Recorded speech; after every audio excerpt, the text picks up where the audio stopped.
I could have been a judge, but I never had the Latin. I never had the Latin for the judging. I didn't have sufficient to get through the rigorous judging exams. They're very rigorous, the judging exams. They're noted for their rigour. People come staggering out saying, my God, what a rigorous exam. But I managed to become a miner instead, a coal miner. Managed to get through the mining exams. They're not very rigorous. They only ask you one question. They say, who are you?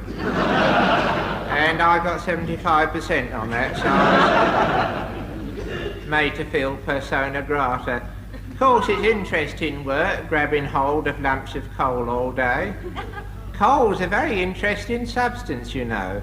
It was created in a most unusual way.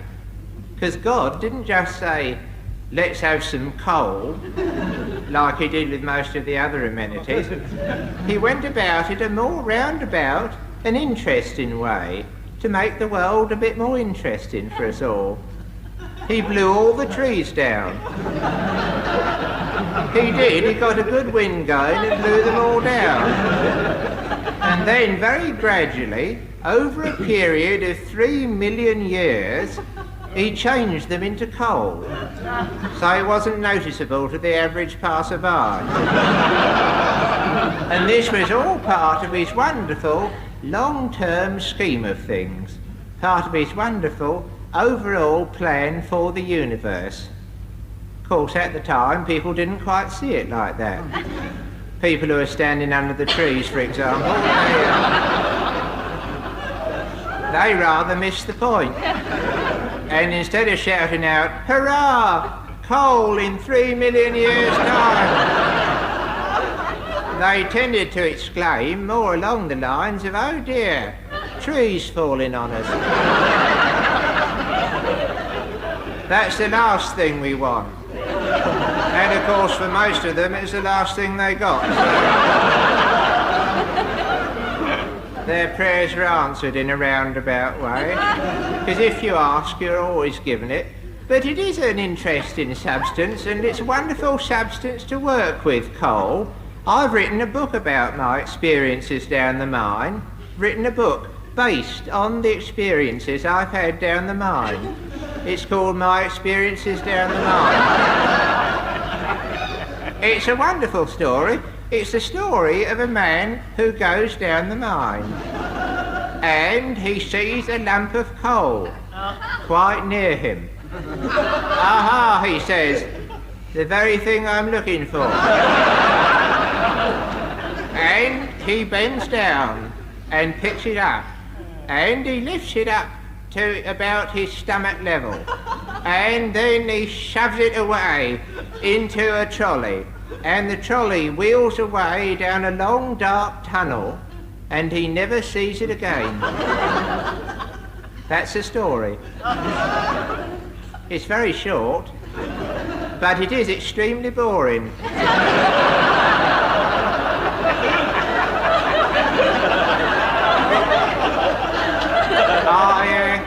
I took it along to a publisher and he agreed with me. He said this story is extremely boring. This is the most boring story that has ever been written in the whole history of the universe. And he's not a man who's given to superlatives. He said the main trouble with it is everything. And most of all, it lacks the sex element. So vital in these troubled times when over us all hangs the black shadow of the hydrogen bomb. So I've rewritten it now to put in a bit of the sex element into the novel, into Experiences Down the Mine. I've put in some sex elements into it. It's the same story, but it's livened up a bit by 3 nude women. Beryl, Stella and Margaret. 3 nude ladies who've come down the mine for a bit of a dance. And I've left everything the same. I've just put in a few new paragraphs saying things like, meanwhile, the nude ladies continued to dance about. It's done wonders for the book. I can scarcely put it down now. It's a wonderful story. Of course, that's the wonderful thing about being an author. You can put as many nude women in as you like. My next book's called A Million Nude Women.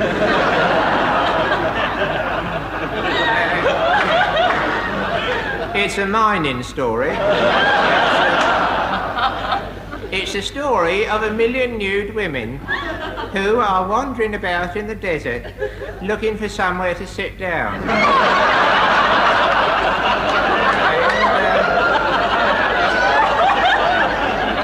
And they wander about for many a year, till one day the leader of the nude women, Beryl Jarvis,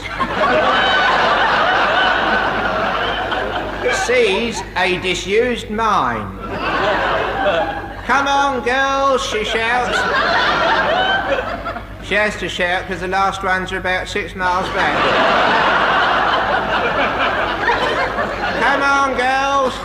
Here's a disused mine at last. Let's all rush down it and dance about."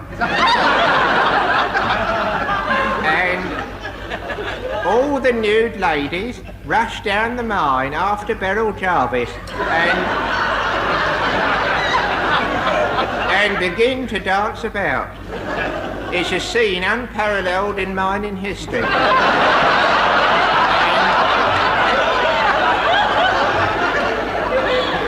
They dance and they dance for days on end, till suddenly a very frail nude lady by the name of Stella Whittington falls exhausted to the floor with a shout of, "Oh, this is too much." And the nude ladies see the folly of their ways and retrace their steps over the desert to rejoin their husbands who've been sitting on the edge of the desert having a drink.